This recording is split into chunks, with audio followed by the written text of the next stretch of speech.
And we are live. Greetings, friends of the apocalypse. Welcome to Podcast at Ground Zero, your home of the apocalypse. Episode 52, our top 5 post-apocalyptic TV shows. The other week we did our post-apocalyptic movies. So this week we're doing our favorite post-apocalyptic TV shows because it's the end of the year and everybody does like, oh, what's the top so-and-so of this and top so-and-so of that. Not to mention, sir, we're phoning it in for the holidays. We're phoning this one in. This is not. We're not busting our asses to make this episode. Oh, no, I busted my ass to do this, sir. I don't know about you, but... You turned around and looked at the DVD rack behind you and went, that one, done. Well, because I have tons of post-apocalyptic TV series on my DVD rack. Clearly, you've done the work over the last 30 years. Yes, I've done the work. But also, it's timely. It's the end of the year, post-apocalyptic shows, TV shows, top 5 list. So, anyway, folks, I am Jared Wallace, the Apocalypse Nerd. William T. Thrasher and Adam Bomb Glancy are joining us tonight. We are going to do our top 5 post-apocalyptic TV shows, or some of our favorites. Like I said, we did movies the other week, and now it's going to be TV shows. Now, when we were doing TV, well, I'll get to that in a second here. The only thing post-apocalyptic I have to share, like I showed, I was able to get my hands for a reasonable markup. Reasonable Markup, because when these first hit, I guarantee you, because I missed the pre-sale, I guarantee you 80+% of the people who bought it just to put it on eBay. Guaranteed. Because when people got it in their hands, eBay and Amazon were flooded with them. It seemed like every single one that was sold went on there. So now it's been a month and a half or so, and the market's drying up a bit. So people who are getting $200, $250, $300 out of the gate, they're not getting that money anymore. So I was able to get my Pip-Boy edition of Fallout 4. So it's pretty cool. Sits up on the shelf right next to the Fat Boy bomb right up there on the back shelf there.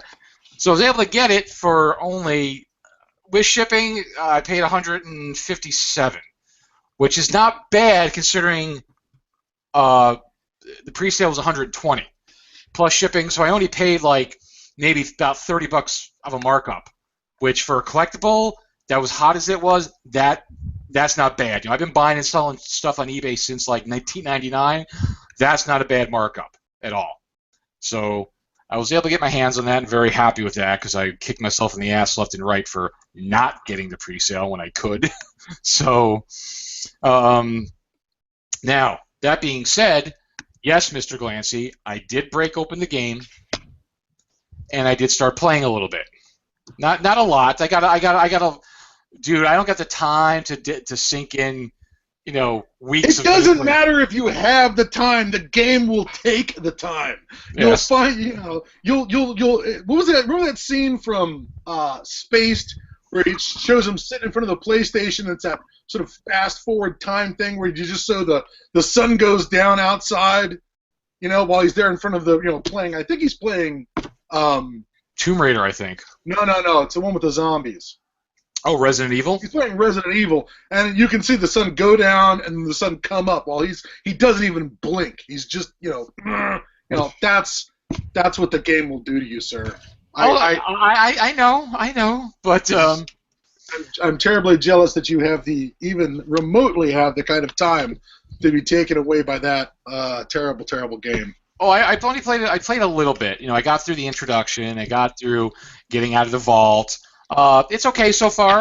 Did you make a face? Yeah, I didn't mess with it that much. Some of these people were making some incredible looking, like, how did you make that look like, Imperator Furiosa. Like what, Will? Imperator Furiosa. Yeah. Jesus. Oh, yeah, people have been doing some crazy stuff, and I just, because I guess these must be people who've been playing with games that do that stuff, because I think they have that kind of thing in, like... Skyrim. Bethesda's done a number of those. Yeah, well, a lot of people said it has a very Skyrim feel to it, and I never played Skyrim, but I could kind of see that. But I mean, it looks good. especially on the Xbox One, looks a lot better.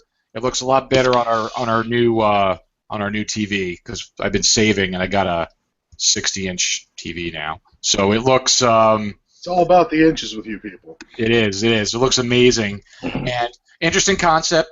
Like I said, it's okay to start. It's definitely super heavy crafting. Even more. It seems like even more so than Vegas was. Well, and Vegas crafting was something you could do, but even on the higher difficulties, I never had to craft in order to have all the ammo I cared to have. The only thing I had to worry about was how much I was carrying. Yeah. But if they, my understanding is from the little bits and pieces of news that have slipped past my attempt to keep a wall up, is that you're gonna run out of ammo all the fucking time. You have a gun you like? Congratulations, there aren't enough bullets for it. I've been in that position. As you can see, I'm not in my normal home studio. I'm actually at the guest room at my parents' place. I'm having an extended vacation in Virginia for the holidays, and my brother was nice enough to let me play his copy. I've gotten to the point where I founded my first settlement. I'm having a very, very good time, but yes, conservation of ammo is very important. I didn't really heard that, but I've been trying to, especially in the beginning, trying to use other. But it's weird how in this one in Boston, a larger population area where there is manufacturing, there's less ammo. But in the DC wastelands, where it's completely the wastelands, ammo is plenty. So it's kind of weird how that is. Military stockpiles. Fewer people to use it up. That's true. But you can't. I don't think you can make. I didn't know that you can't make ammo. You can make everything. You can modify your weapons, your armor. You could cook soup. You can make chemicals. There's every kind of crafting, but you can't make ammo. Yeah, I have not found any way to make ammo. It's like I can modify and build power armor, but I can't make ammo.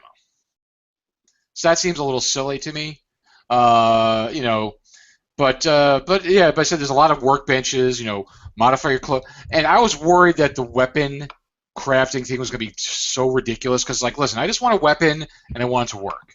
But the way they built it, it's not too bad. It's like, okay, here's your base weapon. Okay, you want to specialize in maybe longer range. Okay, you can do some extended, put a stock extended or some different grips. It's not too crazy from what I've seen. You can just leave it as a base weapon, or you could do some modifications.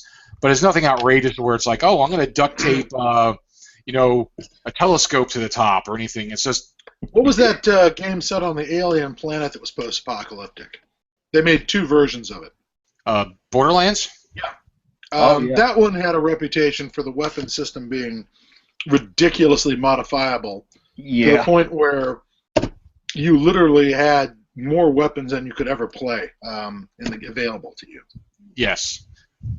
Yeah, basically, I think it has a lot. I think this game has a lot of base weapons, and you can just do modifications to them. I haven't got that deep yet, but it's got sitting areas where you could cook your rad roach meat, so it's edible and not radioactive, Well, apparently they've made radiation far more annoying than it was in the earlier games. Yeah, like I said, I don't know. I haven't got that far in yet, but it's definitely. Because the way I play, I spent a few hours on it already. Then all I've done is explore the 10 houses outside the out of the vault, and went to the gas station because I've looked at every house, every nook and cranny, and looked and picked up every little thing because that's how I play. Because I might miss something, so I got to look everywhere. Well, here's my big question for you. You were always giving me a big ration of shit because I would sneak up behind guys and shoot them when they weren't looking. And that was how I killed everything in Fallout, both times through. It's just, Joe Sniper, no direct confrontation with anybody if I could possibly avoid it. And you were always, hey, did a little right down the middle. Just hit that hotkey with the fucking, stim packs. Bam, bam, bam, bam, bam, bam, bam, and just shoot the shit out of everybody. How's that working out for you in the new game? Again, I haven't got that far yet. I've made it to the gas station where I got attacked by at least 10 mole rats, and I was scared. Ah, running away, trying to stop. Dog, kill them, please, help me. So. Okay, so clearly you are not Lord Humongous yet. Oh my God, probably never. It seems like that might be kind of hard in this game. So, but it's definitely different. The dialogue trees are different. That changed that a bit. I liked how the old one had the 3, different dialogues, and some of them are very amusing. Now you could really choose from. Now it's just like you just pick the style of the response. Yeah, you want to be sarcastic or yes or no. It's not. It's very a real trend in recent games. It's not. It's not as interesting. I will say that I enjoyed the old one where you had different types of answers you could pick. Not to mention you got to see the answer and it says sarcastic. It's like you pick sarcastic and it comes up with a response that you're like, oh no, wait, I didn't mean that sarcastic. I didn't mean and fuck your mother. As part of the response. And it also doesn't. It also makes it to where, because part of the humor of the game was, like, you could play low intelligence and get some of the most ridiculous responses and questions to ask people. Yeah. You don't get that in this game. That's unfortunate. Because of the way you choose your responses. That's really sad. I am still not done with my New Vegas run through, taking Tardy, the mutant, through the wasteland and having him just be stupid at every opportunity. It was incredibly amusing, but I'm sorry to hear that they didn't go with that option. Yeah, so we'll see how it plays out. As I said, it seems pretty interesting so far. All right, so that's that. The only other thing. Move on before I start crying. Okay. Yeah. No. The only other thing is I've been talking about it, and I just got it today. No thanks to the shipping fulfillment center that the people who did the Kickstarter chose to do all their order fulfillment, which it was smart to do that because they could get it there quicker. But the company that they used DHL for a lot of their shipping. Basically DHL brings it to the post office. Yeah. All I know is it took DHL a week to get it to the post office, and then the post office was only a few more days. My Pip-Boy edition got sent media mail, which is notoriously slow to the post office. I got it in 4 days. DHL took a week just to get it to the post office. So that was problematic. But I was able to get my copy of Post-Human. All right. What is Post-Human? It is basically it's a tile and card and chits and and almost too many fiddly bits, but we'll see. We know how you feel about the too many fiddly bits. That has put you off of Arkham Horror and a couple other games. Yeah, but it's not. It doesn't look too bad yet. But it's basically post-apocalypse. Humanity's dying out. There's mutants. You are trying to get to this fortification that's supposed to be the last bastion of humanity. And as you're going along, you're trying to go along with other people are trying to get there as well. And along the way, people can turn into mutants.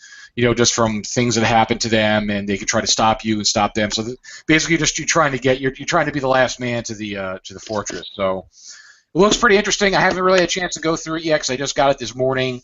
I got to go through and make sure all the components are there because there was, quite a few people complaining about components not being there. So I got to make sure everything's there with the expansions. But it's hefty. This box is like 4.5. It's like 4 pounds. There's a lot of crap in here. So I got that.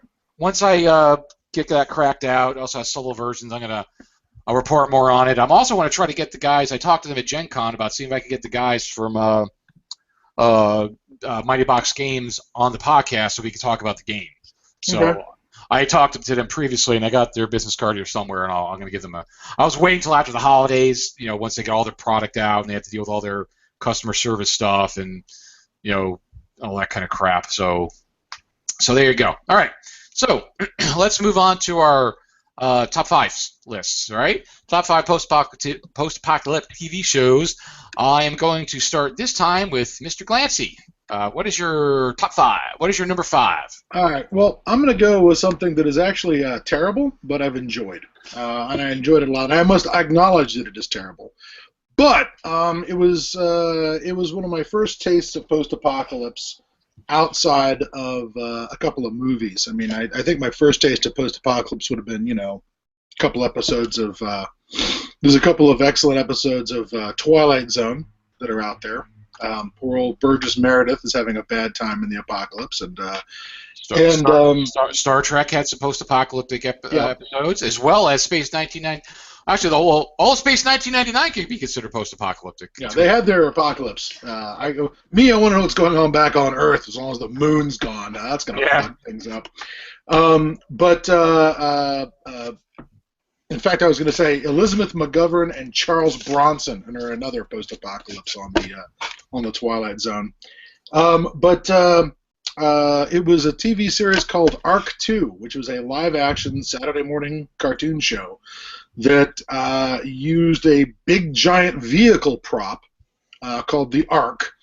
The Arc 2, that was what the folks tooled around in the post-apocalypse with, going from story to story, which always seemed to be set in Southern California someplace. Arc 2 was definitely made for kids. The goddamn crew of the Arc 2 is all, no older than 20-something. I remember some of the crew was like teenage age. It was like an old man, 2 teenagers, and a monkey, right? Yes, and a monkey. Let's not forget the monkey. It would have been best if the monkey had been in charge. If like the monkey was some uplifted, ape, and it was actually the one driving thing. You kids don't have your license yet, But yes, they had a monkey for some reason. Perhaps it was left over from Lancelot Link, Secret Chimp, or some of those other, excursions into monkey protagonists that seemed to happen in the early 70s and late 60s. But Arc 2 was on early morning Saturday morning cartoons, and it stood out when they were making things like the Electro Woman and Dyna Girl Power Hour and Shazam and all that kind of stuff. Yeah, I never watched that show back when that was like around like when did that come out? That came out in it's pre-Star Wars. It's like 76. 76. So I was like 7. So when that came out, 10.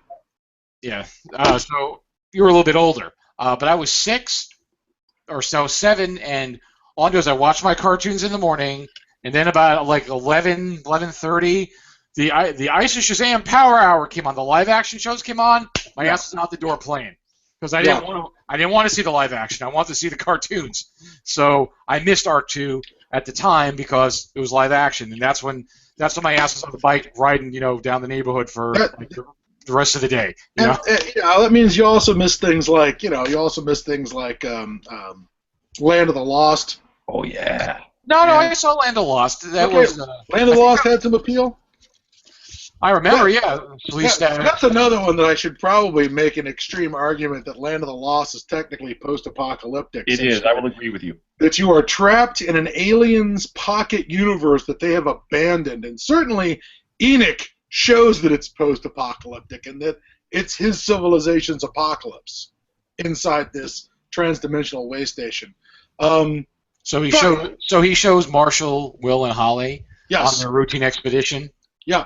Exactly. You know what? I'm going to go ahead and do Land of the Lost, the original Sid and Marty Krofft, Land of the Lost as one of my top 5 picks, so that I can clear out one of the repeats that you and I had. So let's just say that 4 and 5 were things when I was a kid, and I don't even know if I acknowledged that Land of the Lost was weirdly post-apocalyptic at the time, but it's what I was watching when I was super duper young. Same thing with Arc 2. Arc 2 was flat out post-apocalyptic, although they implied that we had a slow apocalypse, that we used up our natural resources, that civilization collapsed in a kind of they don't say resource war, but there's a number of episodes that involve things like there's an episode involving a tank that has been brought back into service by somebody who's tinkering with it. Arc 2 definitely covered any number of post-apocalyptic themes. I think there's a guest appearance by Robbie the Robot. There is. Turns up. In it, there's that ridiculous jetpack and the other vehicles they tooled around in. Oh, well, jetpacks were cool back then, man.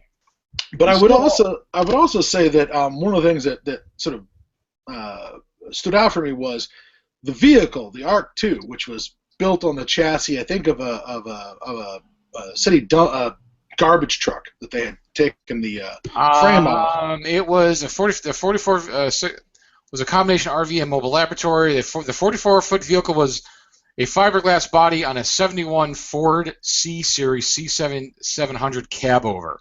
It must have been like a semi-truck or something. I don't know. Well, I thought it was. I remember reading somewhere that it was a cab over. It could certainly have been the kind of thing that you'd put. Like it was like fire trucks and large like transportation, like delivery trucks were on that series. So it was like a big gas truck. Yeah. So they took it out to some salt flats and ran it around at full speed because apparently you couldn't see shit out of it while you were driving. So, but for a kid it was a nice substitute or a nice stand-in for the Landmaster, which was I don't know which one came first. It's really close as far as Landmaster. I mean, as far as Damnation Alley and Arc 2.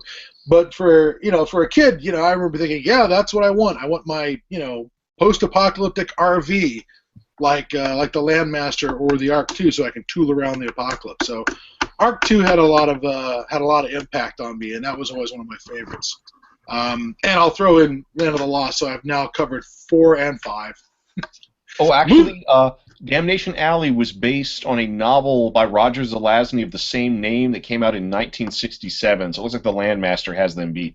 Yeah, but I'm thinking of the movie because there's a movie Landmaster. Yeah, the movie Landmaster has and I think the Arc 2 was designed to look a little like the movie Landmaster. It'd be a callback to that big honking vehicle that's chugging around the post-apocalypse.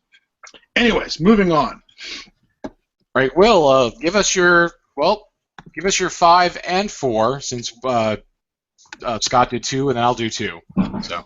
Alrighty. Well, my number 5, and it was very difficult to rank these, but my number 5 is the New Zealand post-apocalyptic television series, The Tribe. I am familiar with it. Yeah, I think I've mentioned that on the show a few times, but it's a viral apocalypse where a disease wipes out the entire post-pubescent population on Earth, so the only people left are kids, and it's not a nice apocalypse. I mean, the show does its best.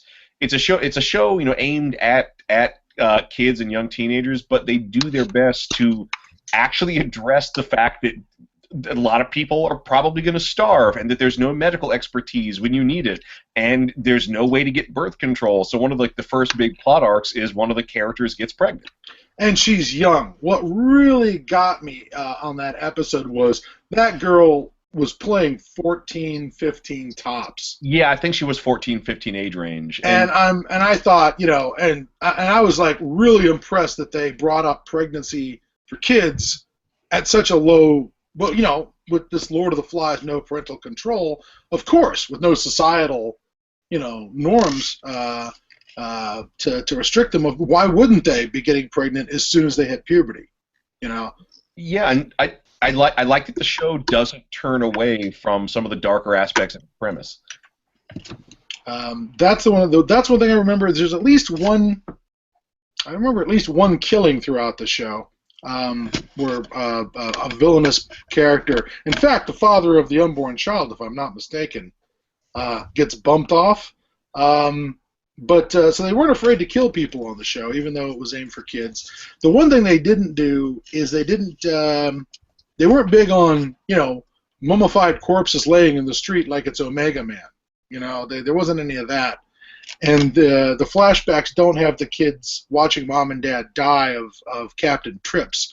There's this thing where the parents are all evacuated because whatever it is, the kids are immune to it, and they can't take the kids with them because they could be carriers, so they're all going off to quarantine or something.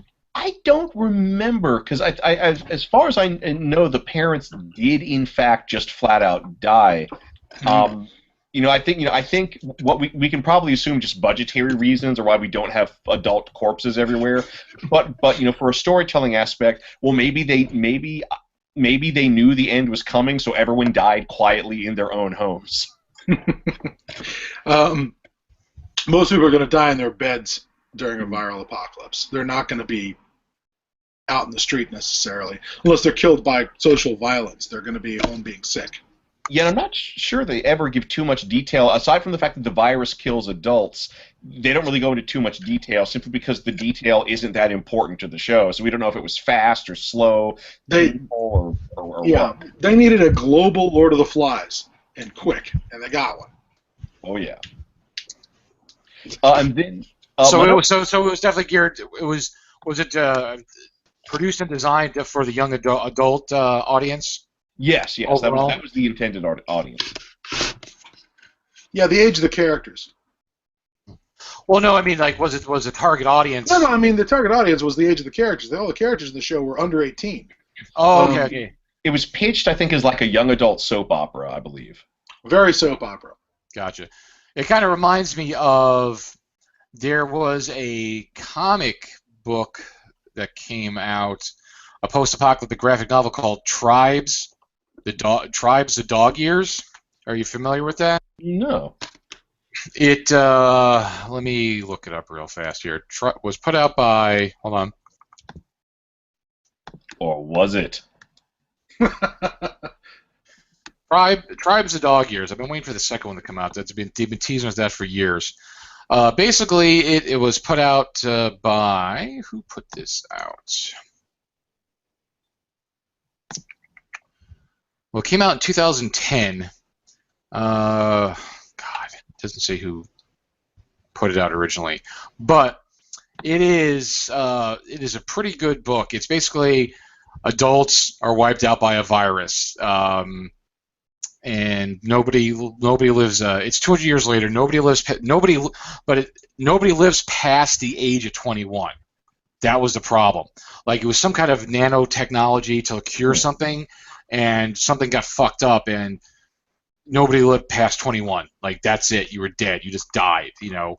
So it has that kind of Tribes sometimes has a feel where it's all young people, and some other stuff like they ran into these adults. So it's like 200 years of just people under 21. So nobody gets old and wise ever.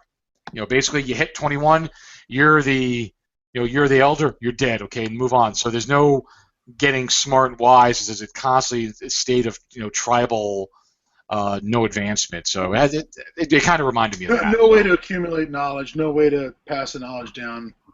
No. Oh yeah, no, but it's pretty good. It's a pretty good graphic novel. Tribes the Dog Years. So all right, sorry, Will. That's all right. My number 4 top pick for post-apocalyptic TV series is Gene Roddenberry's Andromeda, which I think a lot of people will classify that as space opera, and it is, but it's also post-apocalyptic, and it's an apocalypse on the galactic scale. Yes, it's very Foundation. It's very Empire and Foundation.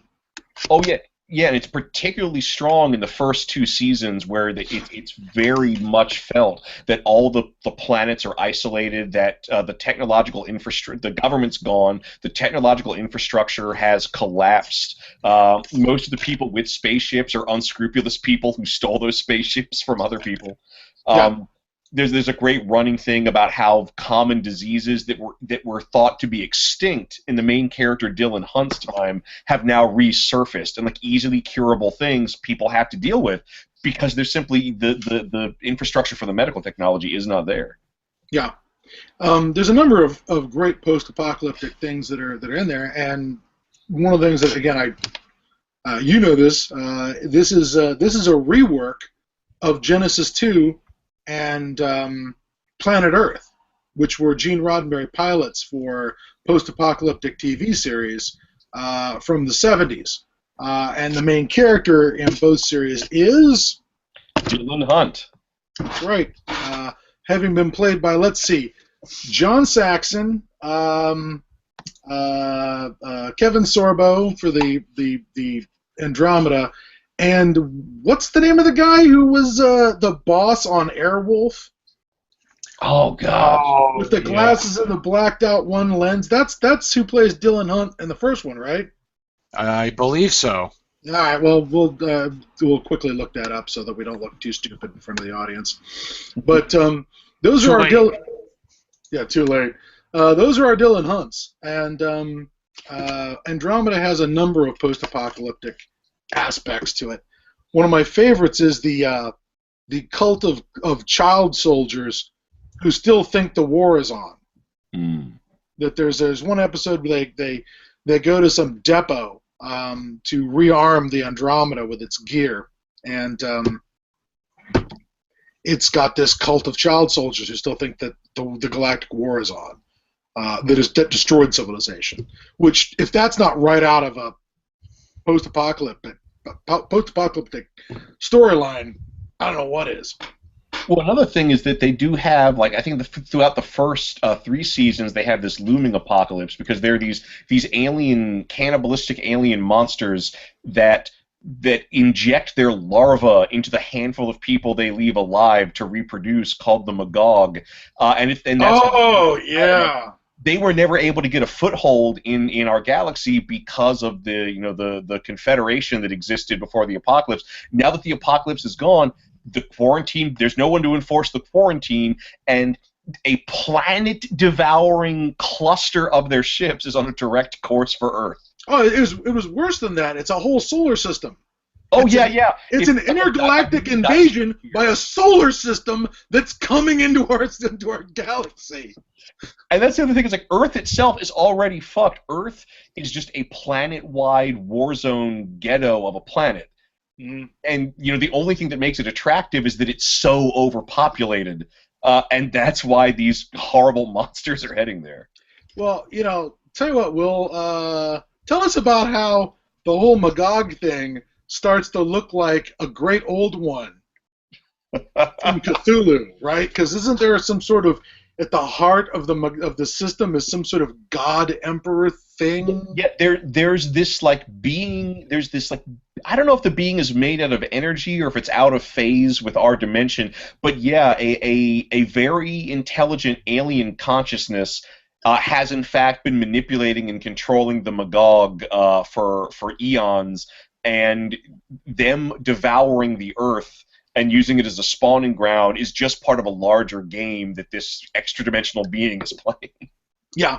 Dennis Detweiler was always really thrilled with the idea that when they unwrapped the Magog, sort of onion, that it had a problem at the heart of it that felt like it was a Lovecraftian problem. That it was a great old one that was moving into our galaxy from outside. Certainly, the series had a lot of that uneven distribution of the apocalypse.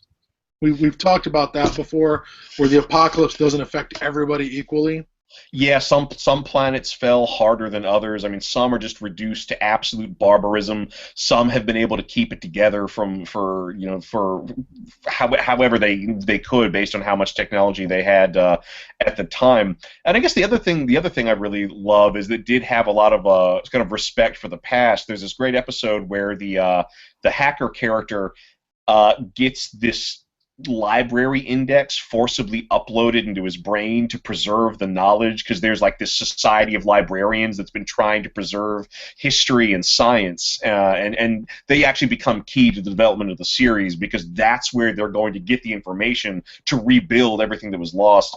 But his brain can't deal with all the information, so he starts speaking in multiple languages at once, and then decides, I'm going to give myself a project. And so what does he do? Using 30th century technology, he builds a functioning, working replica of Chuck Yeager's test plane, the first plane to break the sound barrier.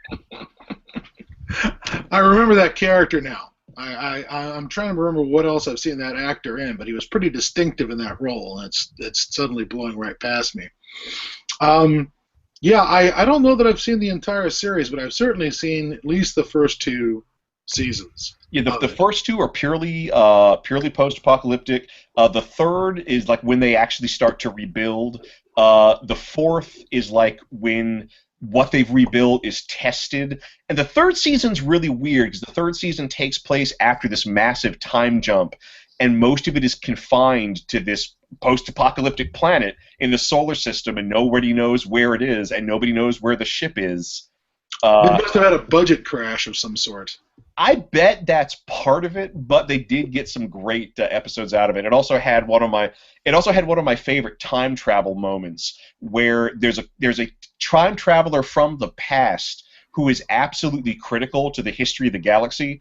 And Dylan Hunt beats him to death, and the whole galaxy starts collapsing around them. And right before the paradox destroys them, he gives the guy CPR and brings him back to life, and like the galaxy reforms. And I love that they committed to that. That was so dumb.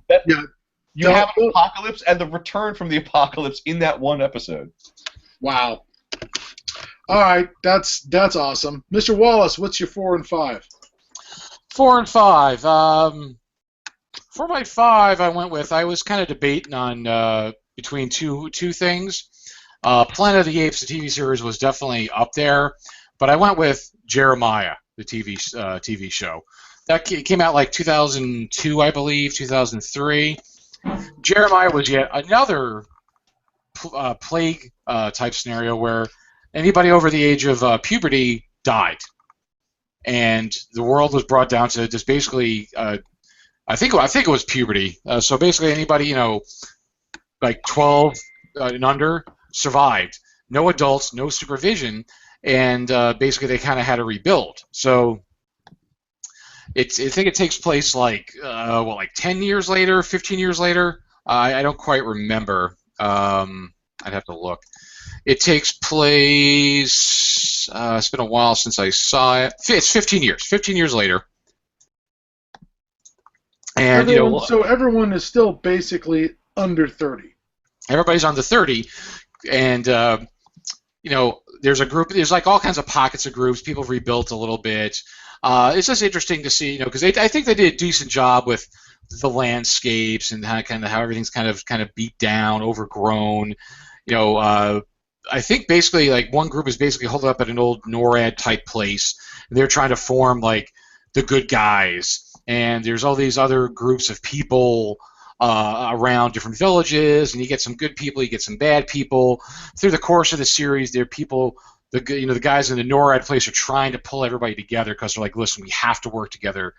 We have to pull this group together to survive. Now, there's a lot of interesting things that happen there. Like there's one group of bad guys they run it because basically, the people who were in it were, Malcolm Jamal Warner and of course Luke Perry were the main guys, but Luke Perry runs into one of his old 90210 alumni. What the hell's his name? I'll have to look it up. But here's the thing.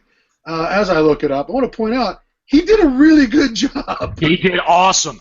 He was really good. As soon as he showed up on screen, I kind of sighed and went, "Oh fuck, it's this guy." He played the evil Baron really good, and what gave him power was they found an old military base that had a stockpile of daisy cutter bombs.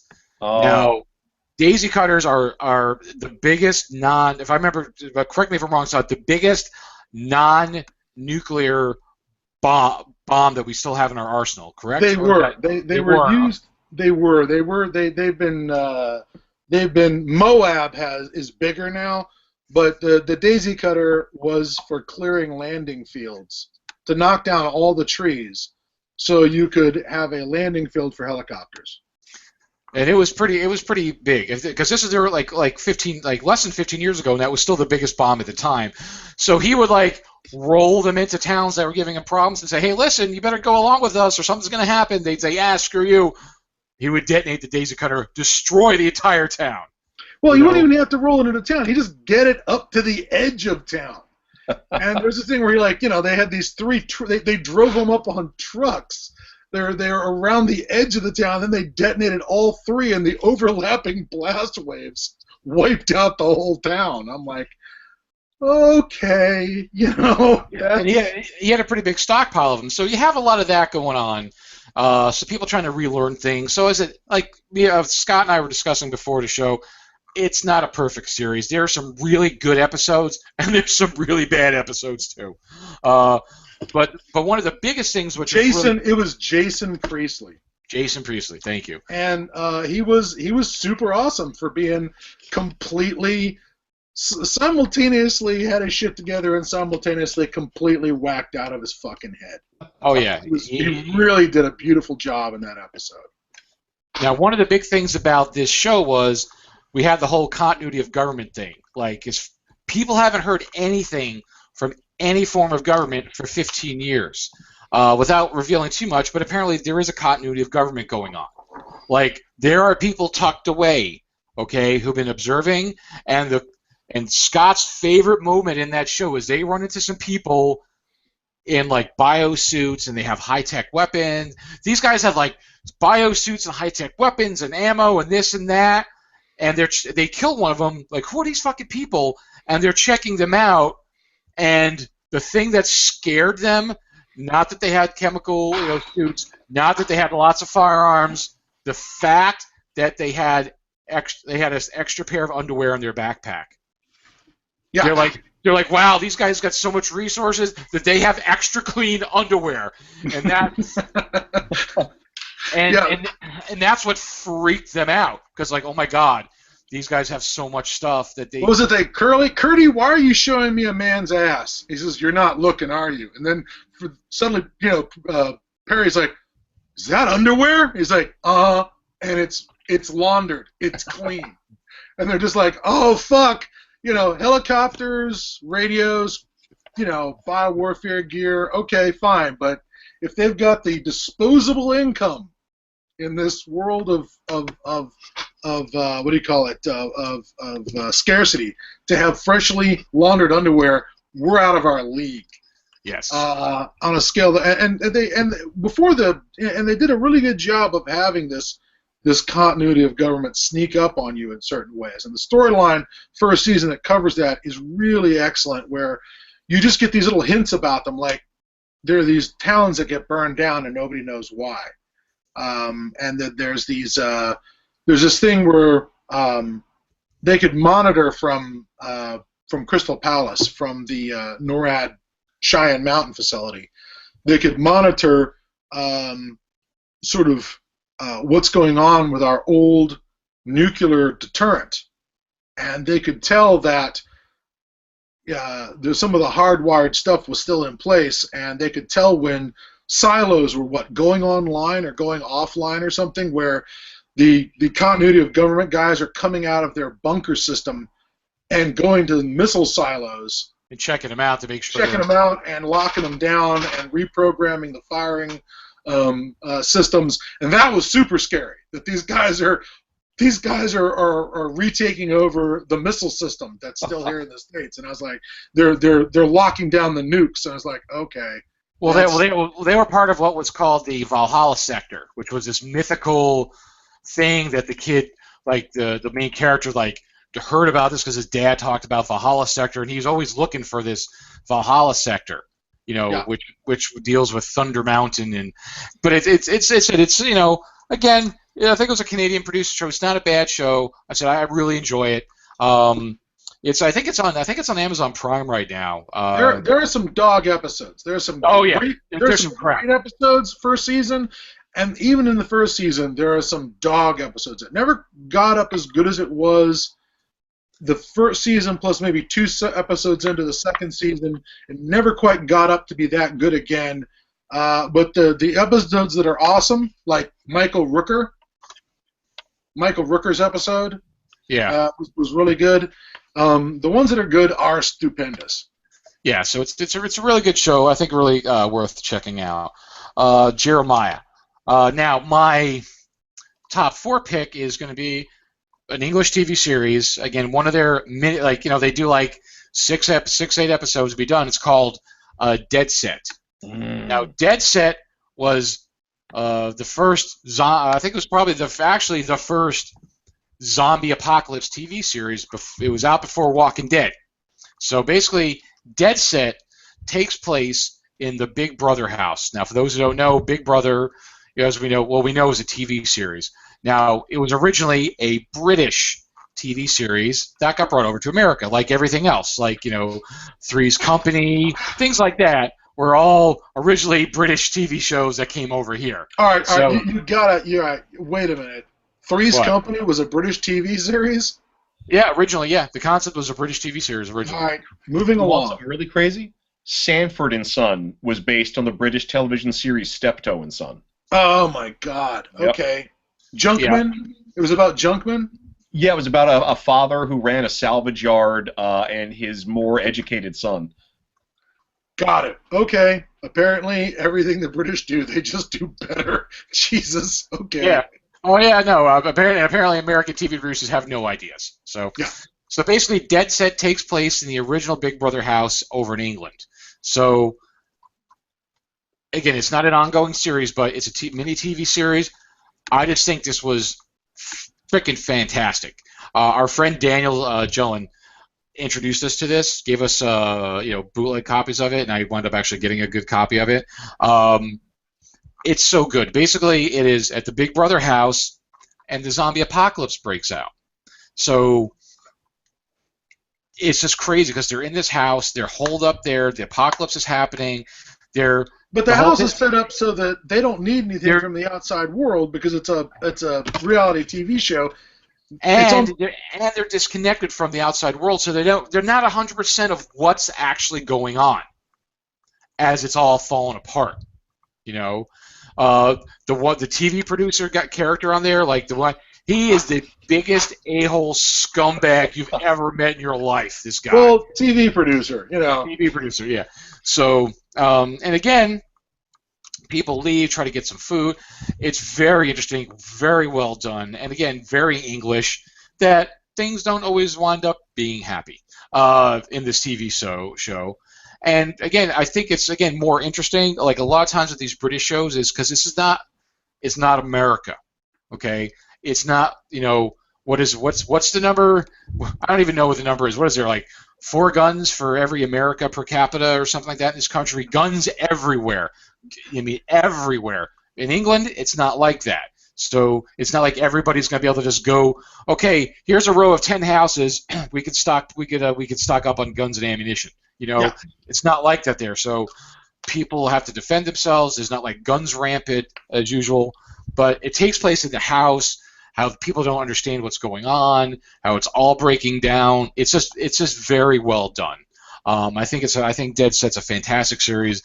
They did the zombie TV show before the zombie TV shows were being done, and I think they did a fantastic job of it. It's as far as I know, it is still only available as an English edition, which is basically, folks, the PAL system. Yeah. As opposed to America, which is NTSC, if people don't know that.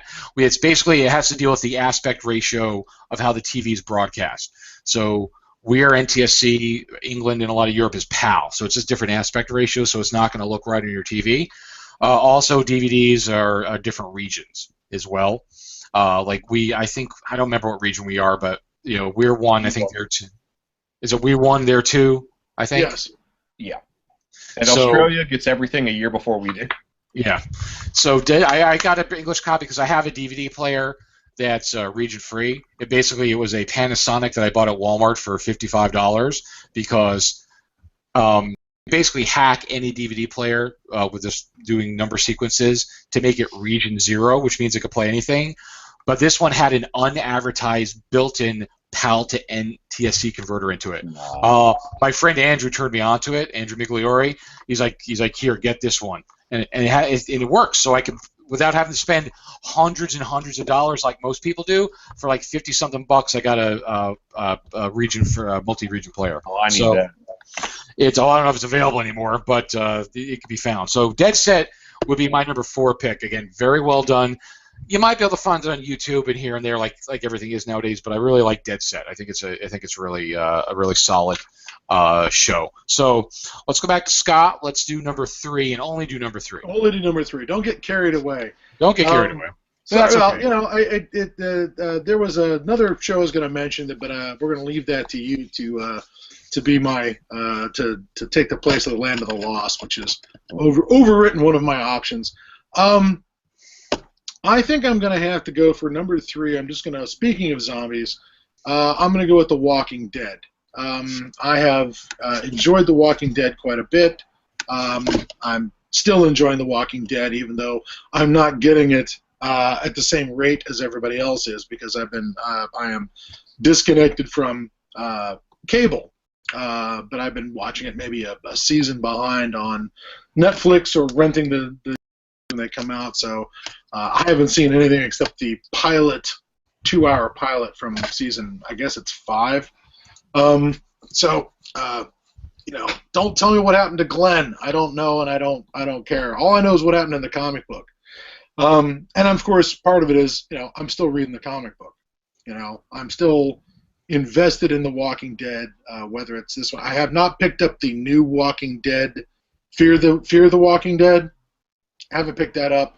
Still enjoying The Walking Dead. Still think they're doing some pretty good things with their apocalypse.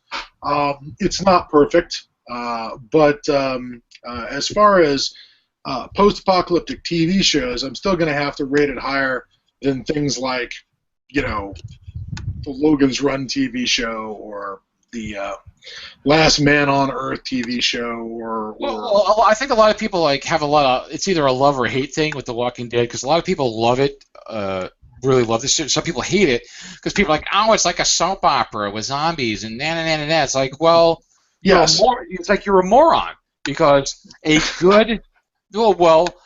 good zombie apocalypse story, movie, TV show, whatever, is not about the zombies. It's about the characters. The zombies are just the backdrop. They are the problem. As we've talked about this before, that it's really character driven. Like even with Dead Set, it's about the characters. It's not really about the zombies are the problem, but the real problem is the people. Yeah. So, and Walking Dead does that. The problem is the people. That it's like the zombies are easy to handle. I mean, relatively, they're predictable. You know what they could do. People are unpredictable. So a lot of people don't like us. I guess people think that The Walking Dead, every episode should be Rick and gang riding in on horses and motorcycles, killing zombies for an hour every Sunday. Well, they certainly gave us enough zombies, and the question was, send more zombies. Could they have possibly sent more zombies on the opening, the pilot episode of season 5 with that? I mean, that's the horde everyone's been hoping for. Yeah, and they did it, and they bring the zombie horde. They bring the horde at least once a season. You've got wall to wall fucking zombies. You haven't seen any hordes yet, sir.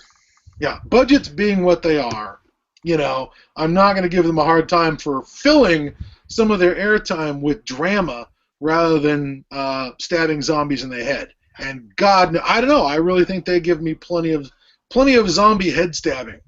I really think they do. I don't feel that I have been shorted on this. So I'm going to go ahead and give that one, my number 3 spot. The one thing that is missing, as far as I'm concerned, from The Walking Dead, to me, is I do not think that they concentrate enough on the small factors of survival. They production of food, production of clean water, production of healthcare. They're very much Walking Dead for the seasons that I've watched and have always been very concentrated on scrounging, foraging, looking for supplies rather than creating their own, which is going to be very different than probably what's going to be our number 1 pick. We'll leave that for later. So that's number 3. Mr. Thrasher. All right. Well, my number 3 pick is an animated series, and it is the Japanese animated series Kashan. Tell us about it. I know not the one thing. Yeah, all right. Well, the short version, the main character is this guy named Kashan, who you find out is a human consciousness inside of a robotic body. But the show is all about a robot apocalypse. Some event has happened, and an army of robots has taken over the world, led by this robot called the Black King, who kind of styles himself as this monarch. And most humans are wiped out, and the surviving humans are kept in work camps where they're just worked to death. But one of the cool things is you think it's a robot apocalypse, but as the story evolves, you find out that the robot apocalypse was a response to an environmental apocalypse. that the original robots, and particularly the Black King, were originally designed to be robots to help deal with an emerging ecological disaster that was starting to befall the Earth. They were basically a part of a very advanced terraforming system. But the Black King, then known as BK-1, who was the central control robot for the workers for the terraforming system, he was smart enough to realize that they were trying to fix the world's environment, but that the biggest threat to the world's environment were human beings. So he militarized the robots, figured out the proper number, what the proper human population was, and culled the human herd down to that level. But because he's programmed to prevent extinctions, he can't wipe people out, so he figures the best thing to do is to put them into preserves where they're kept occupied doing things like mining resources and planting crops that they don't get to eat. Thank God we're being managed, properly managed now. When did that come out, Will? Well, the original, it's actually happened several times. The original version came out in the mid 1970s. Then a new version, which is the one I'm most familiar with, came out in the early 90s. And then in 2004, a live action film was released based on this. Well, it sounds like that maybe. It sounds a little bit like kind of Terminator-esque, like, well, the humans are the problems. We got to get rid of the humans, kind of a little bit. So since it came out in the 70s, sounds like I could see a little influence on the Terminator for that, or even the Matrix. Well, it wouldn't be the first time something predating Terminator inspired Terminator, if you know what I mean. Yeah. Mr. Edison. Well, the one of the others that I would throw out that it's close to is it's close to Colossus, the Forbin Project, where that's a movie though. Yeah, but I'm just saying that it's close to that theme of the robots take a look at us and go, "Yeah, we're totally going to fix this. We can fix this human problem. You've asked us to fix it, and we're going to apply logic, and there, it's fixed." But it's really good if you can find I have not seen the live action film, unfortunately, but if you can find any episodes of the anime, check them out. Particularly the one from the 90s. The one from the 90s is just so wonderfully dark, and there's even this great thing where the Black King gives this whole speech about how much he loves humanity because he's programmed to love humanity, and that keeping them in camps, it's the best thing that we could ever hope for, and it's just this wonderful megalomaniacal delusion that the BK-1 has. So since you call him BK-1, does he have just like a face that's like the King mask from like Burger King or something? Yeah, I'm sorry. Is he gonna unleash a hot meal on us? Because he might unleash a hot meal on you. So no, he actually kind of looks like a Terminator, but with like a cape and crown that he wears as affectations. Oh, just put that pallid mask that is the Burger King on there. It'd be perfect. That smile. See, I love you. That horrible grimace. See, Scott pulled up that reference. He's talking about unleash a hot meal was. I don't know if you remember this, Will, but probably was it almost 10 years ago, 8 years ago? Burger King around Christmas released these 3 different like mini video games for the Xbox 360. Those are terrible. They were all terrible, except for Sneak King.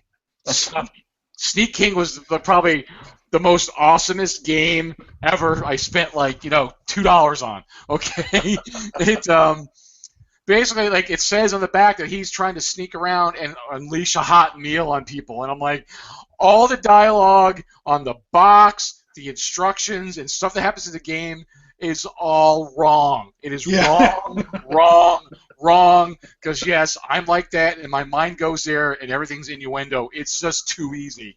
Yeah. But you wonder how the box text got past a room full of adults who were, Oh, they're not all childish like me. Designing it where it's like because there were these used words as like, the king is unleash a hot meal. Well, yeah, but he's like compelled.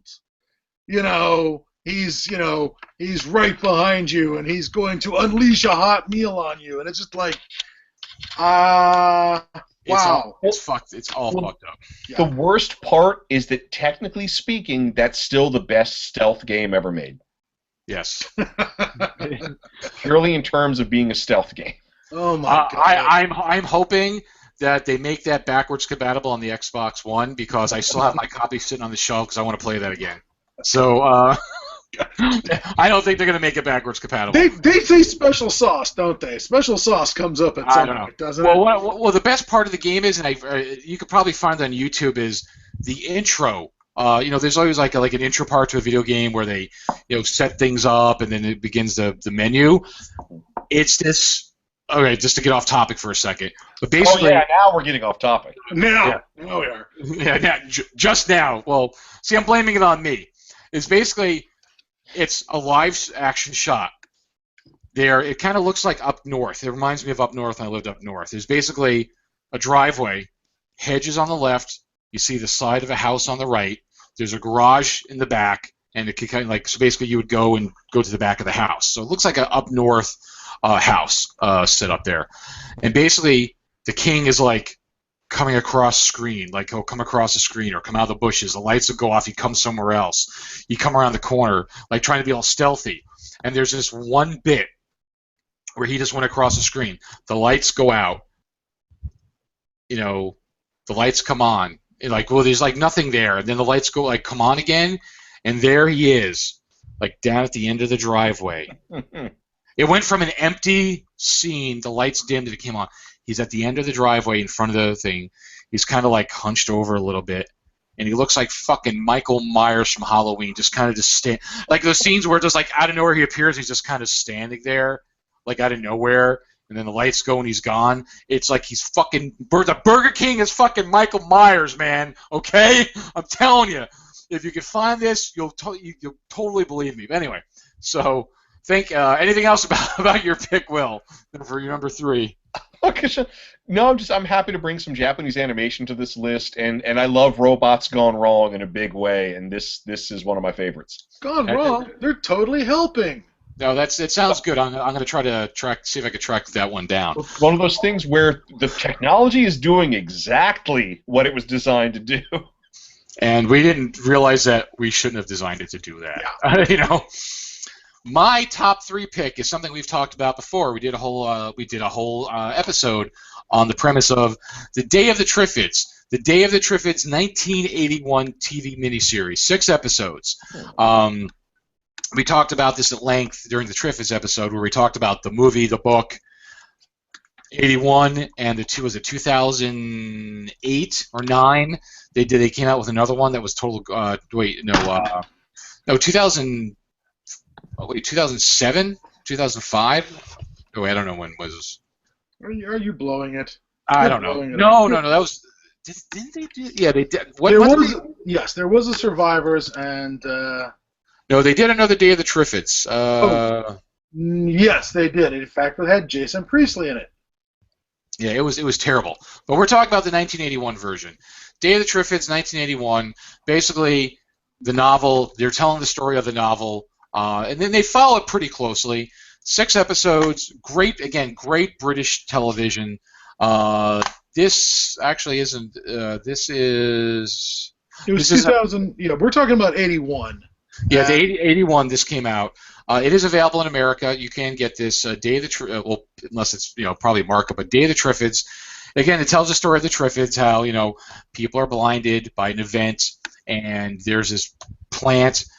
Called the Triffid, where they get Triffid oil to produce other fossil fuels, and basically they can kind of crawl around and they kill and eat people because people are blind. It's just the TV series. Again, it's 6 episodes, so you got about 6 hours of entertainment there. They're half-hour episodes, I think. It was 157 minutes, so it's very entertaining. Very good. I'm not going to go too much into it because we have a whole episode on this, but my top 3 pick is Day of the Triffids. Again, another English TV series because they always do the apocalypse right. It's very good. Again, it's not like you have to commit to a whole, like, oh my God, there's 10 seasons. Again, it's another little mini one, but it's very good. I think they do the Apocalypse well, because again, the Triffids are a problem, but then again, more so the problem is people.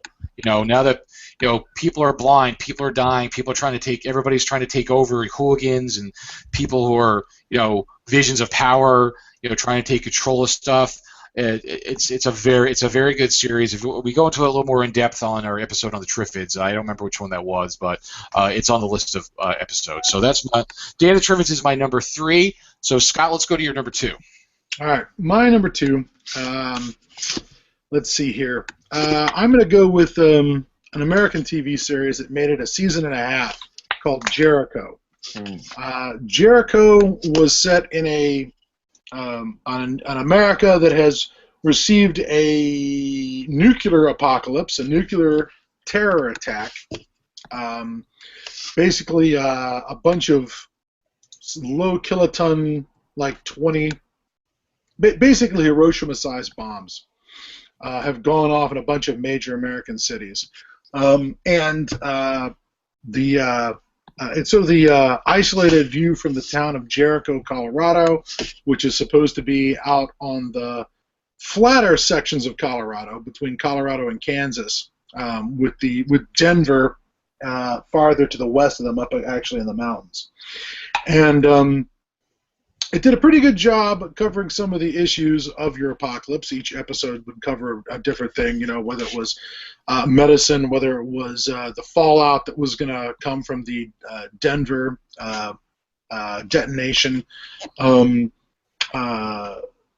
What do the authorities look like when they show up? There was one particular episode where these guys turn up who are like, yeah, we're totally from the authorities, and they're just these guys with guns. And they're like, well, you don't look like the Army. Oh no, we're private military contractors, contracted to the Department of Defense. So we're here and we're taking all your stuff for redistribution.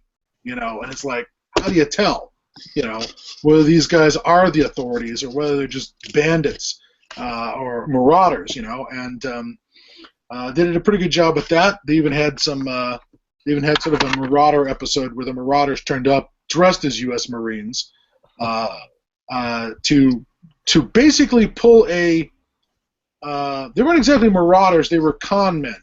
They turned up in this vehicle, this Abrams tank, and they're dressed as Marines. And there's this thing where it's like, oh yeah, we got to pull out, where we can't stay in this town. We're being redirected somewhere else. And, I'm sure that the recovery and reconstruction crews will be right behind us, but, there's other towns that have higher priorities because they're in worse shape. And then the locals start trying to bribe them to put in a good word, to have the reconstruction crews show up at our town first, and they're like, oh, I don't know if I can take that. Oh, okay. And they'd clean the town out by accepting these bribes to redirect recovery and reconstruction materials that are never going to survive, that are never going to arrive, which I thought was rather than just guys with guns kicking the door in and taking your shit, I just thought it was an awesome way to shake down one town after another. They also got up to the point where, they had towns versus towns, where, the guys in one town over that they're trying to work a deal with, to exchange some stuff, they find out that the other town is planning to invade, take over their town, and redivide all the, the arable farmland that didn't get, radioactive fallout on it. And so it becomes, these just, it gets very tribal. They did a number of really good things in Jericho over the years, and it's one of these series that got saved from cancellation for a few extra episodes. It didn't make it another full season. I think it only made it another 6 or 7 episodes before it was finally put to bed. Well, yeah, there was a huge fan campaign to have them bring it back. Weren't they like? What were they sending? The? It was nuts. It was because somebody told the story of Bastogne during the show, and I don't know if it was that one of the characters was alive. Yes, it was. Granddad was either in Patton's Third Army or he was at Bastogne, and so he tells the Bastogne response to, surrender, and the 100, I guess it's the 101st, says nuts. That's their nuts to you is the response to the Wehrmacht. So that's what they say. When the other town comes to take all their shit away from them, the answer is nuts. And then they go on to send mail bags of nuts to peanuts to NBC or ABC or whoever it was who was the network at the time and get them to put it back on. One of the things I really liked about the other town coming to invade them and take their shit was that group of private military contractors who they drove away from their town, who came to redistribute their supplies to other more needy areas, actually went to the other town and just shot the shit out of the place. They just went in guns blazing because Jericho had showed resistance. And so they had shot the other town to pieces and taken all their supplies, and people had died because they hadn't had the supplies. And people had been killed during the attack. So they blamed Jericho for riling up the contractors. Oh. We wouldn't have gotten fucked up except you guys shot at them, and killed some of the contractors, and drove them off. And sure enough, later those contractors show up again once things start to, something like a federal government starts to show up, and sure enough, they are the authorities. So the guys that drove up at gunpoint show up, with clipboards and spreadsheets to fuck with them.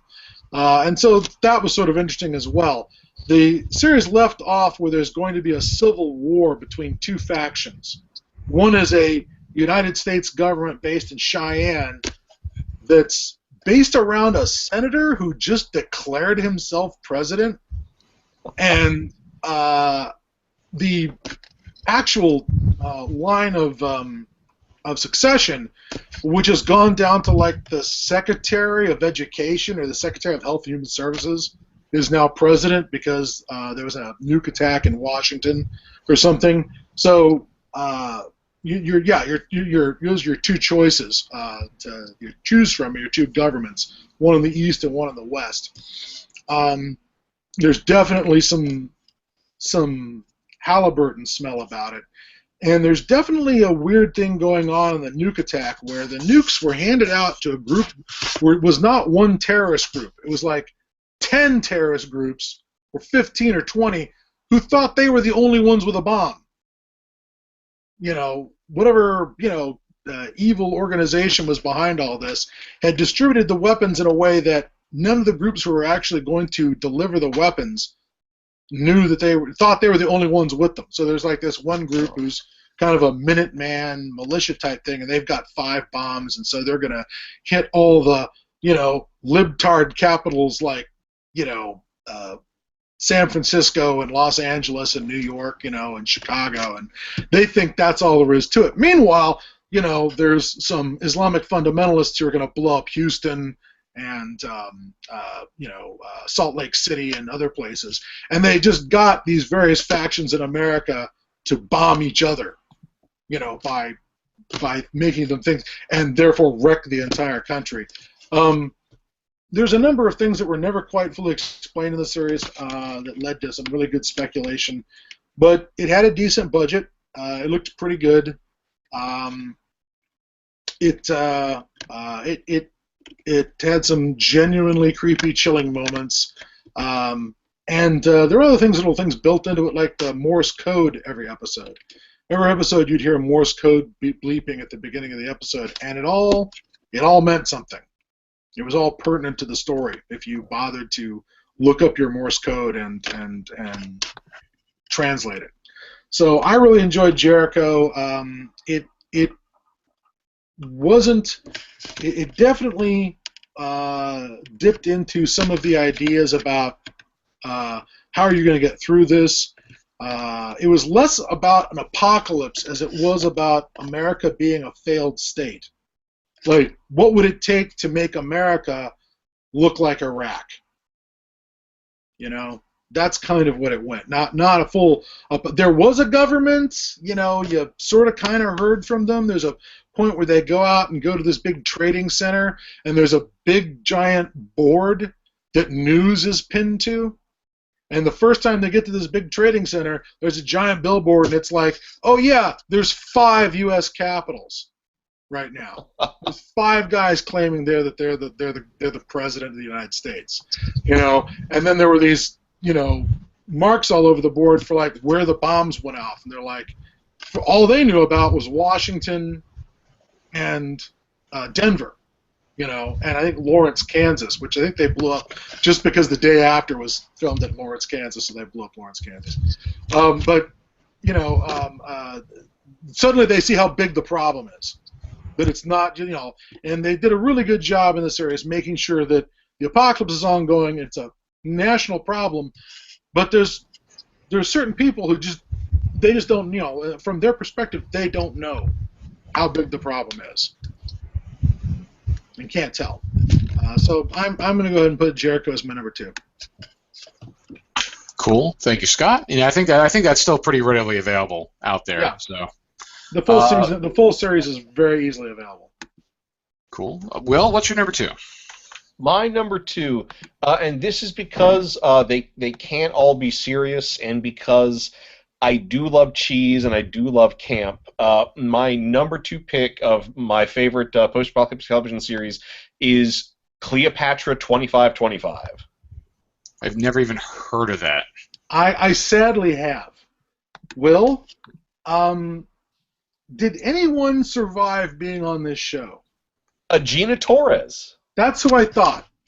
Mrs. Larry Fishburne was on that. Yes, and then went on to be Zoe on Firefly, and then she ended up.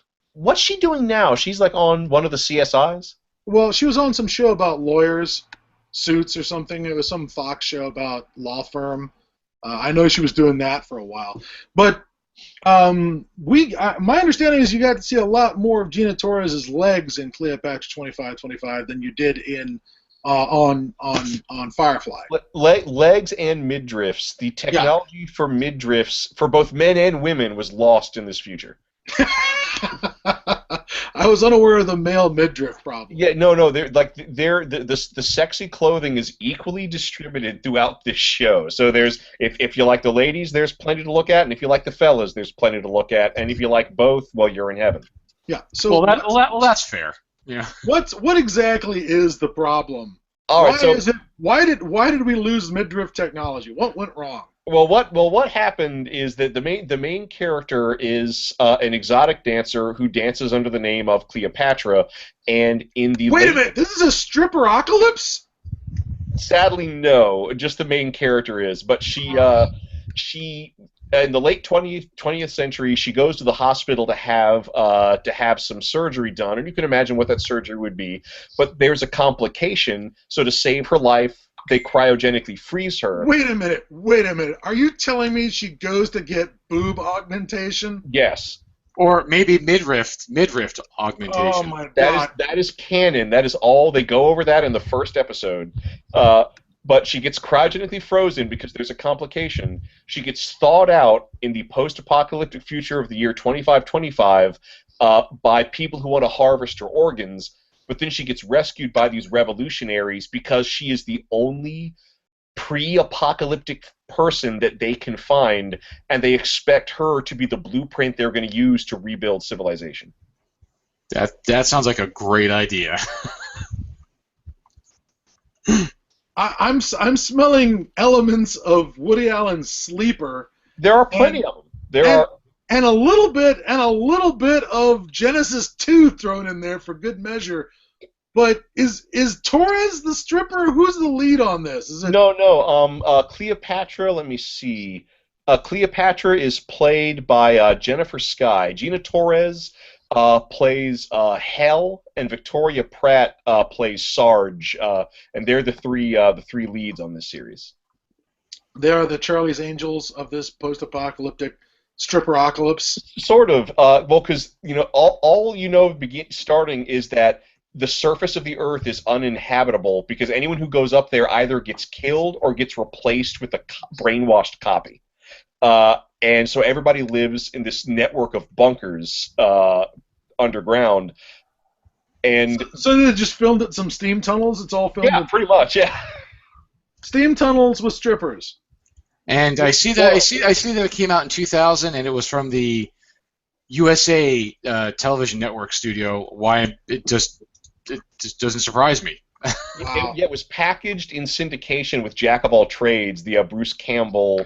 Yes, yeah, Blockbuster. that's why I remember, because Jack of All Trades was that like, it was a half-hour show. Yeah, they were both half hours, but And so they were packaged into the same hour, so you got Bruce Campbell for half an hour, and then you turned off the television. A lot of people did, yeah, but I stuck around.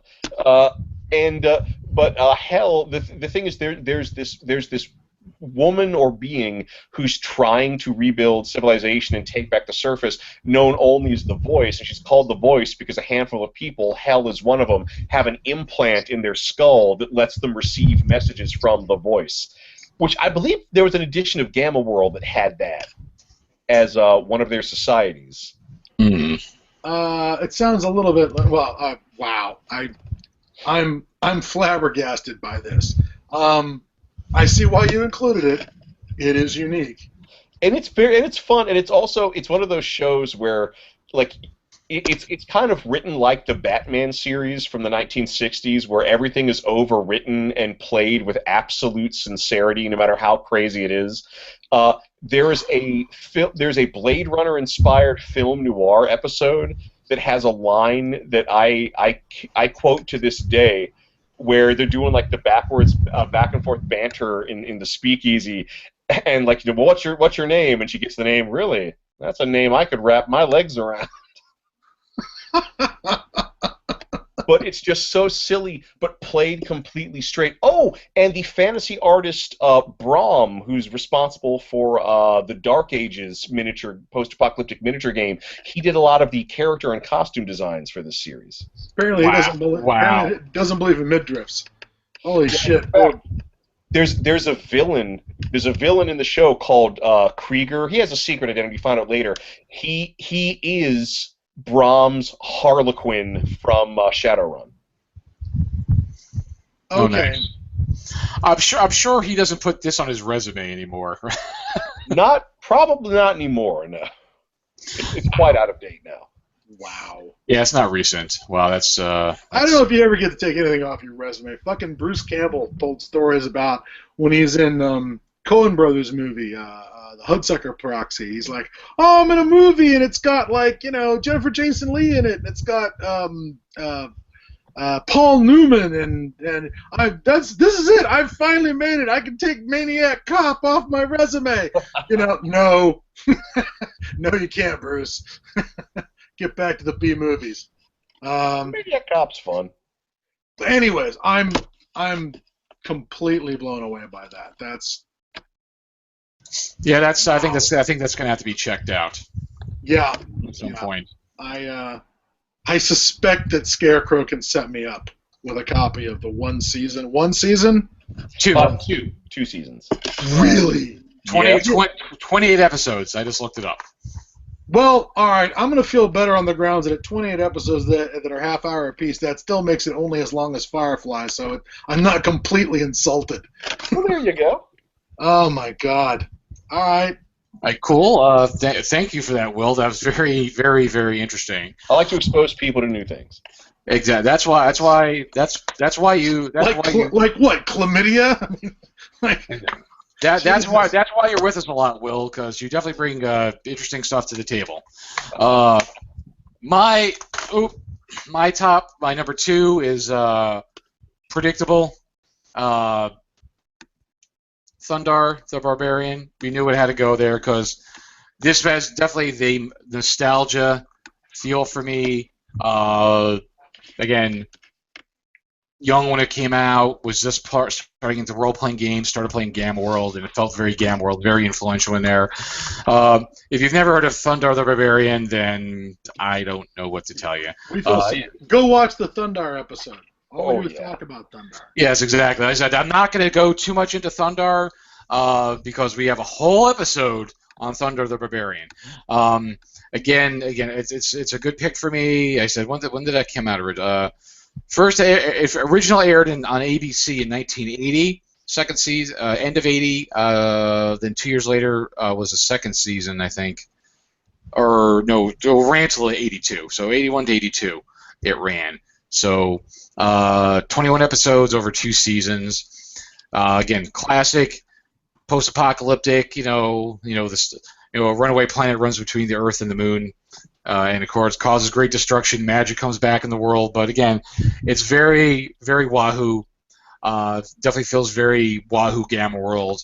Again, at the time I was playing the game, so it just fed Gamma World to me right there, that TV show. So my number 2 is going to be Thunder the Barbarian, and it's you can find it on YouTube, but it is available as a DVD on demand. Like they actually print them on demand.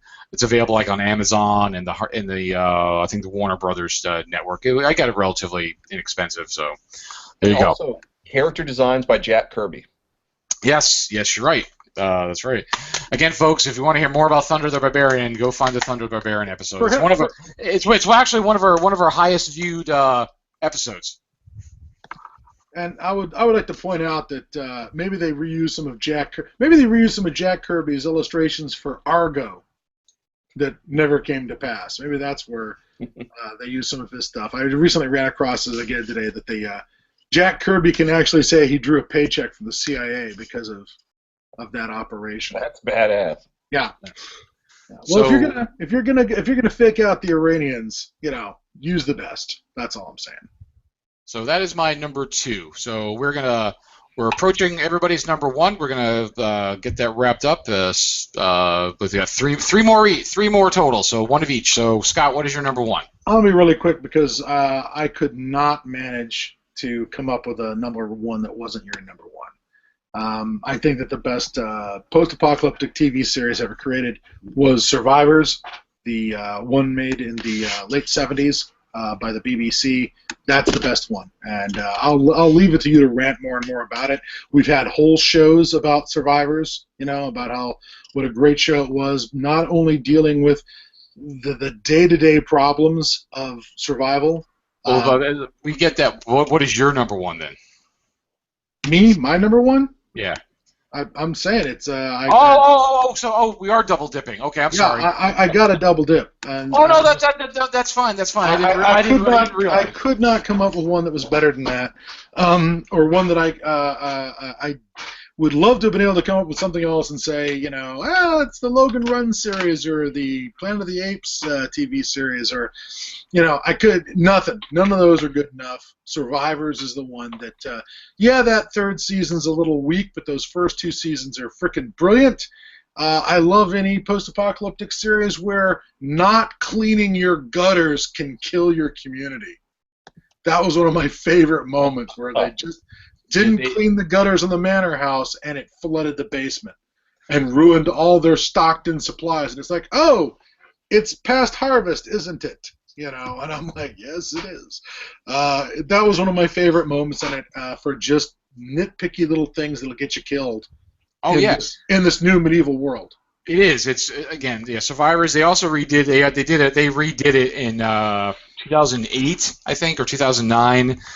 But the original Survivor series, Terry Nation, of course.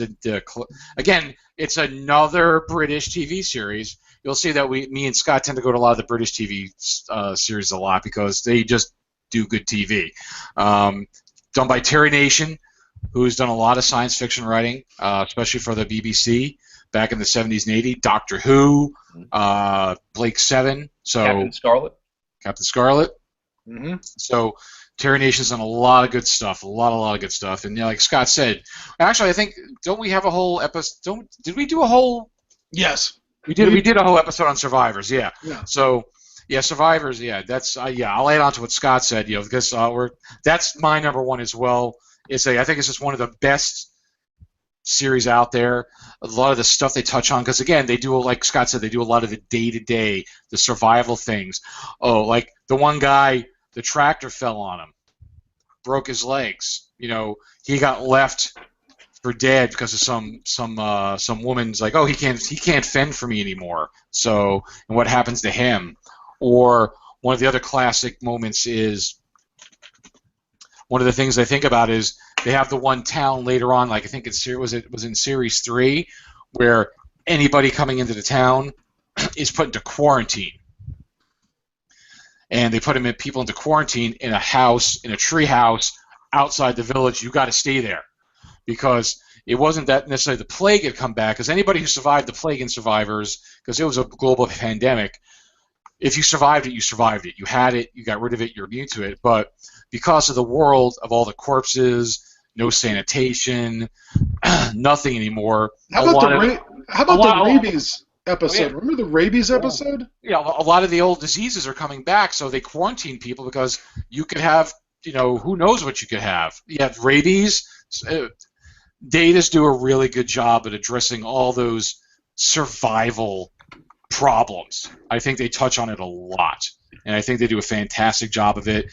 Again, you have a lot of the little things of all the little pocket dictators. Oh, we're the government. You're not the government. Who gave you the authority? We're in charge now. All the infighting, and it's just a really, really, really, really good series. It made both of our lists, and again, we do a whole episode. We talk about Survivors, the original, there was a novelization. Also, Big Finish Productions does radio dramas that take place in the same universe, which are all really good. So Scott, I didn't mean to hijack you there. But, no. I think the two of us should just go ahead and say that our number one is Survivors, and then let Will get the last word in for his number one, because we're just going to agree with each other about how awesome Survivors is. So, hey, Scott, don't you think Survivors is awesome? It is awesome. And if I was to say that Survivors is awesome, don't you think it's awesome, Scott? Right, you are, Ken. I think that's the right answer. Right, you are, Ken. So Scott and I's number one pick is both Survivor. So let's hear Will's different opinion on his number one. Yeah. All right. So my number one post-apocalyptic television series, and this is another obscure one, another cult classic.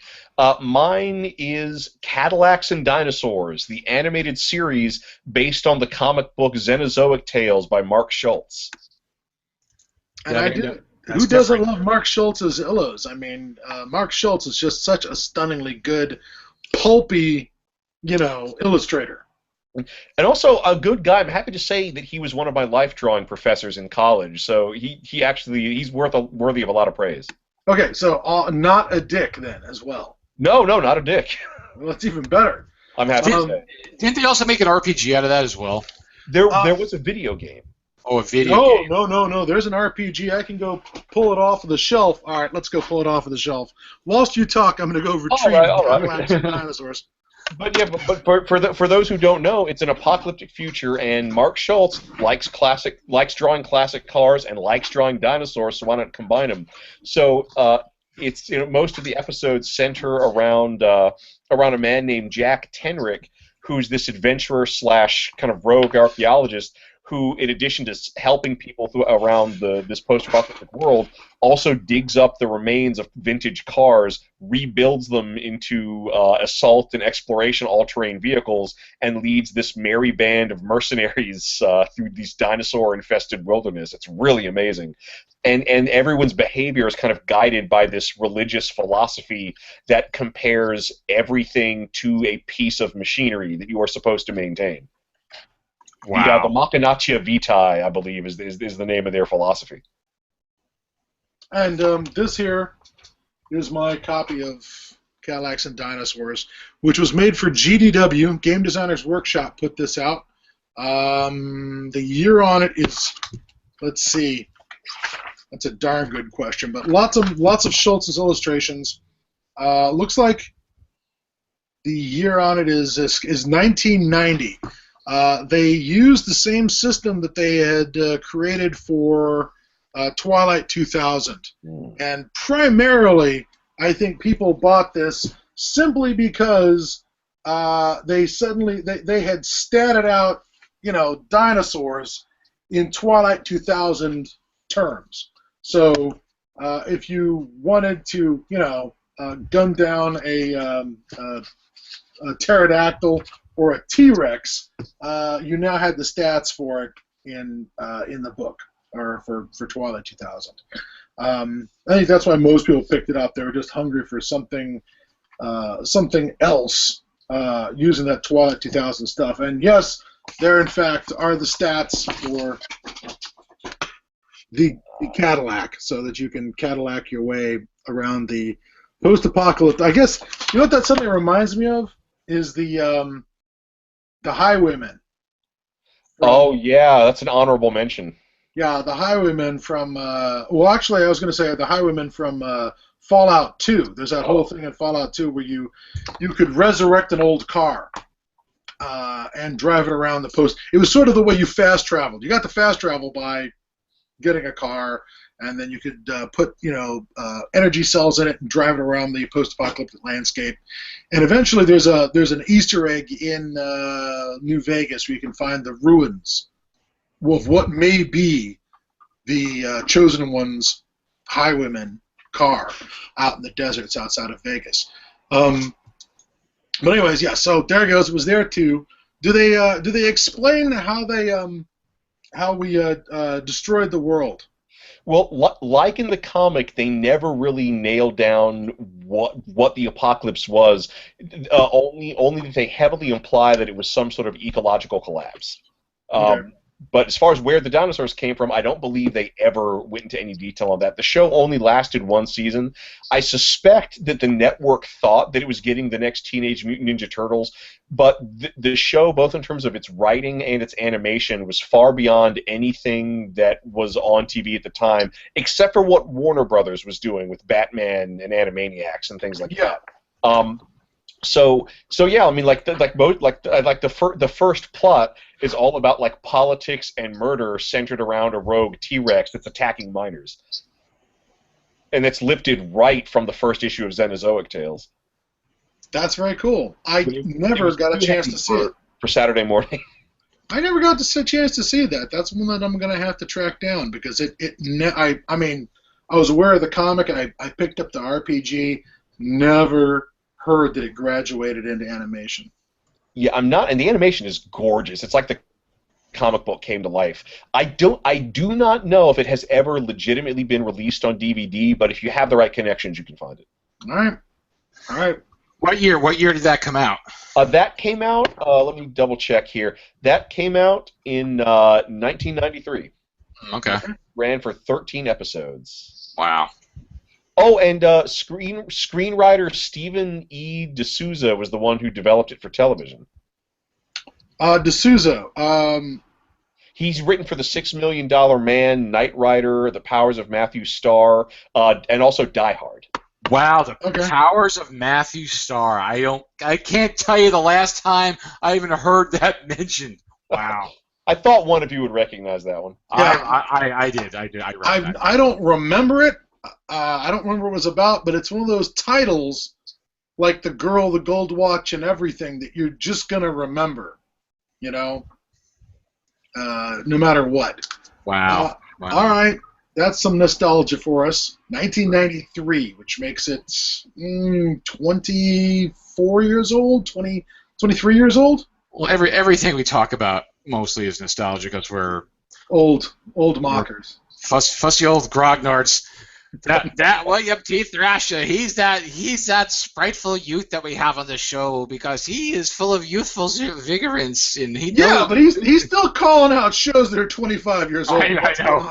I am well versed in the ways of pop culture. It's my bread and butter. It's his old stuff's from the 90s. We go back to the 70s, sir. Fair enough. So, all right, folks, that was our top 5 favorite post-apocalyptic TV shows. So we had one overlap because me and Scott just thought they were fantastic, and I enjoyed a lot of Will's picks. I love having Will on because we know he is going to bring different stuff to the table, and we definitely need that. Because as I said, like we always say, we like what we like, and we're going to talk about what we like. But I like to bring different perspectives. So, well, I was aware of Cleopatra 2525. I was not aware that it was a post-apocalyptic. So, I never. It just looked like, oh look, tits and ass.